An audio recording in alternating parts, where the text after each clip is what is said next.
Welcome to the second course of our Sports Anatomy series, Joints. If you haven't completed our course about bones yet, we recommend that you do that before beginning this course. Joints are structures found throughout the body where two bones connect. There are three different types of joints found in the body. Fibrous joints allow the least amount of movement. The joints in our skull are fibrous joints that give the skull strength to protect the brain. Cartilaginous joints allow a small amount of movement and are found in the spine and rib cage. Synovial joints allow a lot of movement and are going to be the focus of the rest of this course.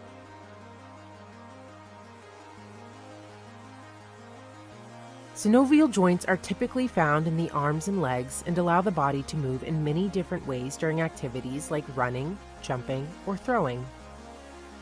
The hip, knee, shoulder, and elbow are all common examples of synovial joints. While these joints may seem simple from the outside, they are actually quite complex inside.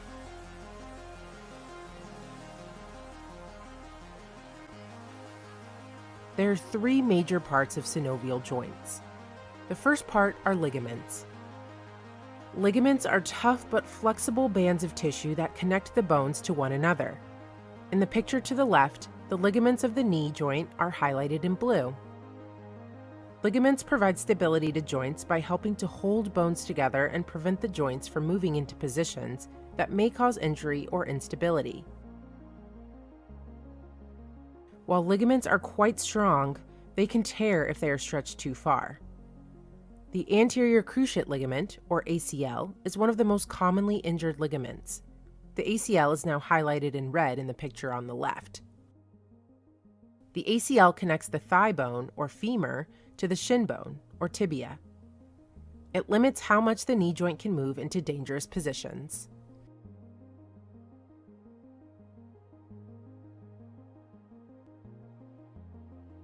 Cartilage is another important part of synovial joints.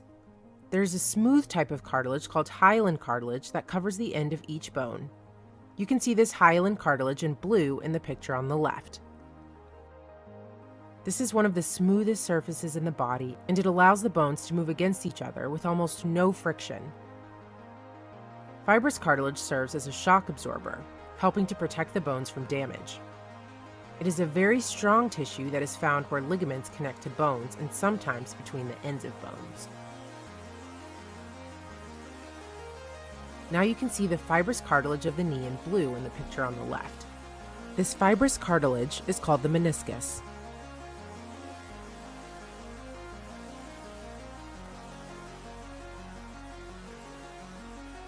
Like the meniscus, some fibrous cartilage adds shape to the end of bones and allows them to fit together better. Cartilage in synovial joints is lubricated by a fluid called synovial fluid, which is the third and final part of synovial joints. Synovial fluid keeps the surfaces of the joint slippery so there is minimal friction between the bones. This helps to keep the bones from grinding against one another and causing pain or damage.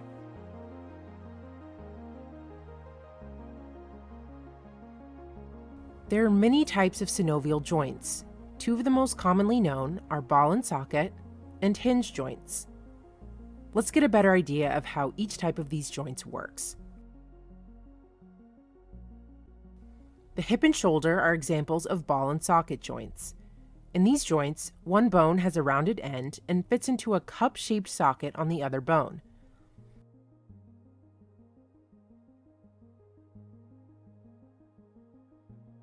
Notice how the shape of this joint allows the arm or leg to move around in many directions. Try moving your arm or leg in a circle to see how this type of joint gives your shoulders and hips mobility. The elbow and knee are examples of hinge joints. In this type of joint, one bone has rounded edges that fit nicely in the concave edge of the other bone.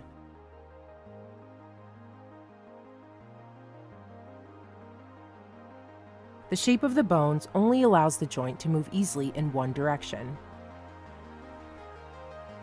Try bending and straightening your elbow, knee, or fingers to see a hinge joint at work.